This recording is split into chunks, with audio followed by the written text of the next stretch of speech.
Essa semana vai ser decisiva e o mundo vai ficar super atento em relação ao tão esperado corte de juros do Fed, o famoso pivot que todo mundo está esperando praticamente desde 2022. Mas a grande questão é a psicologia que está por trás desse evento. Porque, por um lado, você tem uma certeza absoluta sobre o que vai acontecer, que é a decisão do Fed de cortar os juros, tudo isso baseado no discurso que o Jerome Powell deu no último encontro público, digamos assim, né, no Jackson Hole, em Wyoming, onde ele disse que estava na hora de mudar a política de juros e que agora já estaria confiante em relação à inflação e que agora a maior preocupação seria ficar de olho no índice de desemprego. Então ele deixou praticamente claro de que agora nessa reunião, que vai acontecer agora dia 17 de setembro, né, 17 e 18, essa semana, teremos realmente o primeiro corte. O grande problema é que desde Jackson Hole você teve uma série de volatilidades e de incertezas sobre o próprio mercado, fazendo todo mundo se perguntar se o corte, que em princípio seria de 0,25%, é realmente suficiente para você dar conta quando você vê os dados da economia real e os fundamentos da economia americana demonstrando que está tudo indo se degradando muito mais rápido do que se imagina, dando uma preocupação de que talvez até um corte de emergência antes da reunião seria necessário, e até membros do próprio Fed chegaram a cogitar tudo isso, né? Porque se trata de um colegiado, você também tem, né, os Feds regionais, e aí você vê comentários na mídia falando sobre isso, dando meio que a temperatura do que se acha dentro do Fed, e aí o mercado vai ler tudo isso, os algoritmos leem, você percebe que é tudo do diz que me disse, o que eles vão achar, baseado no que eu estou vendo, eles estão interpretando do jeito que eu estou interpretando, é literalmente a teoria dos jogos. E, infelizmente, para uma análise macroeconômica, você é obrigado a entrar na telenovela, né? Na novela mexicana, literalmente, para você entender para onde que o mercado vai. E aí é mais um capítulo agora, principalmente quando nós estamos na boca do gol para poder finalmente ter esse corte, nós estamos diante do pior pesadelo do Fed antes que esse primeiro corte aconteça. E qual que é esse pesadelo? Então, a situação é a seguinte: o Fed, ele sempre trabalha com a projeção da sua intenção para o mercado, para fazer com que ele nunca haja de uma forma que o mercado esteja pego de surpresa. A última coisa que o Jerome Powell quer fazer é contradizer o que o mercado gostaria que ele fizesse, certo? Porque o Jerome Powell sabe que a corte de juros não funciona, né? Então ele simplesmente vai seguir o que a curva de bonds fez, mas ele não pode dizer dessa forma. Então é sempre aquela projeção das minhas intenções, e se o mercado gostar e ele espera que eu faça isso e eu acabo fazendo isso, pronto, eu fiz exatamente o meu trabalho. Afinal de contas, era o que você esperava que eu fizesse. Percebe? É sempre a psicologia reversa. E esse tipo de política, em inglês, você chama de forward guidance, ou seja, é uma guiança, entre aspas, daqui para frente. Ou seja, eu vou liderando baseado nas minhas perspectivas e vou vendo ao mesmo tempo com você, mercado, o que você quer que eu faça. Percebe? Então isso a gente chama de forward guidance. Só que, para você fazer isso de forma bem sucedida, você precisa garantir uma unanimidade. Então precisa ficar bastante simples de que todo mundo espera que você faça um determinado tipo de corte. Então é praticamente unânime que cortes serão feitos, mas a grande discussão que está sendo feita agora é a intensidade dos cortes. Será que vamos ter um corte de 25 pontos percentuais? Será que vamos ter corte de meio ponto percentual? E isso vai ditar a velocidade dos cortes ao resto do ano e todas as perspectivas e todas as projeções feitas pelo mercado para definir o que vai acontecer. Isso, inclusive, vai afetar todos os outros mercados ao redor do mundo. Tudo, absolutamente tudo. Carry trade, os bancos centrais do outro lado do mundo, os câmbios, vai influenciar o real em relação ao dólar. Tudo isso vai definir. E o incrível que pareça é que não deveria, mas a psicologia faz com que isso, de fato, aconteça.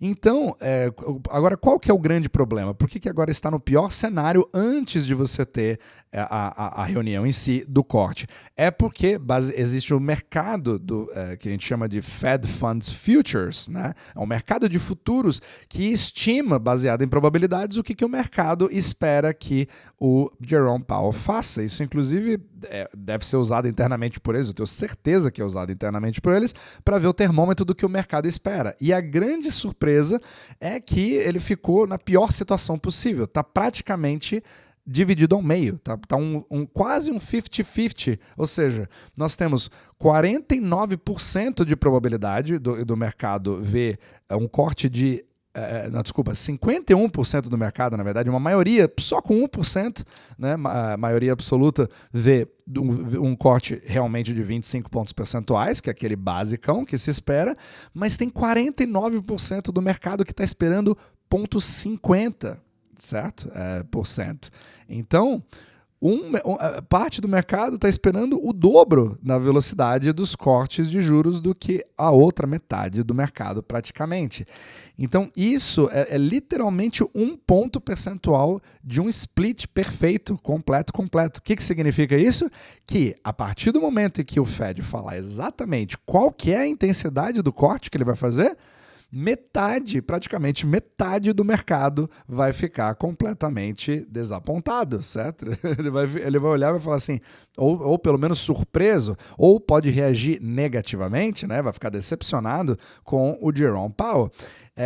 Então vai ser muito importante ver o que vai acontecer, porque quem quer fazer uma política de forward guidance quer prevenir exatamente esse tipo de cenário acontecer, né? E isso aqui que eu estou te passando foi um tweet até que foi comentado aqui pelo Jim Bianco, né, do Bianco Research, que ele deu exatamente esse quadro, né, de incerteza sobre a intensidade dos cortes. Eu pessoalmente não consigo nem imaginar como seria a reação do mercado se o Fed falasse que ainda precisa de mais dados antes de fazer o primeiro corte. Isso aí seria uma loucura completa. Ia ser bem engraçado ver isso, para ser sincero.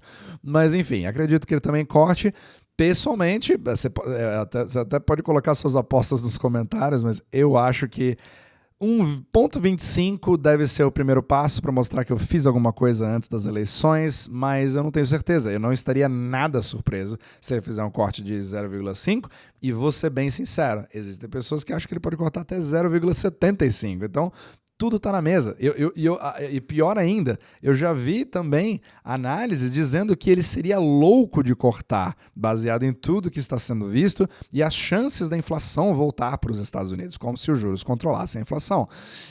E você vê também pessoas falando que ele pode até se dar o luxo de subir os juros, ou seja, você literalmente tem tudo na mesa, mas obviamente a maior parte da probabilidade, baseado no mercado de futuros, é um corte de 0,25 ou um corte de meio ponto percentual. Mas essa divisão cria realmente uma bifurcação que pode criar volatilidade de um lado ou de outro, principalmente quando você não tem a probabilidade que você estava contando com ela. E isso pode movimentar mercados, e não somente nos Estados Unidos. Essa que é a questão. O Japão está de olho, a Europa está de olho, certo? Então, vai ser muito interessante ver o movimento da liquidez a partir daí. Pode trazer volatilidade, mas é aquele negócio. Às vezes, quando todo mundo espera volatilidade, não acontece absolutamente nada e fica aquele mercado estável, estático, esperando. Literalmente, como a gente sempre diz aqui no podcast, né, e é muito comum em macroeconomia, é a reunião mais importante do mundo até que venha a próxima, porque infelizmente tudo que a gente vê de movimento no mercado está definido por essas reuniões, querendo ou não, independente dos fundamentos da economia ou não. Isso afeta basicamente os mercados. Se você avaliar, Bitcoin sempre se movimenta, Bolsa sempre se movimenta, baseado em decisões, seja de CPI, seja do Fed, ou seja, tem literalmente um comportamento como se fosse uma ação. Então, você vê a movimentação da liquidez nesse aspecto e agora, baseado nisso, tendo uma informação tão contraditória como essa, onde metade do mercado espera uma coisa e praticamente metade do mercado espera outra coisa, o que o Fed deve fazer? Ele até, aqui o Jim Bianco, ele até citou dois cenários, né? Um seria uma história que você pode soltar na mídia logo antes para dar uma esclarecida na intenção de o que o Fed vai de fato fazer ali no dia 18. Essa é uma forma de você já tentar amaciar e ver se mexe com essa curva de probabilidades. A outra é você não fazer absolutamente nada, mas deixar esse burburinho e crescer os rumores de que uma política de forward guidance morreu, não funciona mais. E aí os mercados vão ter que se ajustar a um mundo menos claro em relação ao Fed, colocando, né, uns prêmios maiores de risco e ter uma volatilidade maior a partir de agora, porque o Fed falhou em fazer isso, mas talvez, mesmo que isso aconteça, o Jerome Powell sempre vai ter a capacidade, né, a possibilidade de realmente tirar todas as preocupações do mercado, deixando claras as palavras que ele vai usar no seu discurso do dia 18. Então, isso é que deixa tudo muito fascinante, isso mexe os mercados, mexe os câmbios, mexe as bolsas, mexe absolutamente tudo e fica de reunião em reunião. E aí daqui a pouco você tem a do Japão, aí você teve a Europa que acabou de fazer um corte também, enfim. E todos esses movimentos, infelizmente, vão ditando para onde vai a economia do mundo, principalmente com uma série de capitais passivos, né, que fluem de um lugar para o outro, em fundos independentes, né, do que está acontecendo num país ou não, mas isso influencia todas as nossas vidas. Então vamos ver, novamente, como sempre, a cena dos próximos capítulos, e essa semana realmente vai ser extremamente decisiva.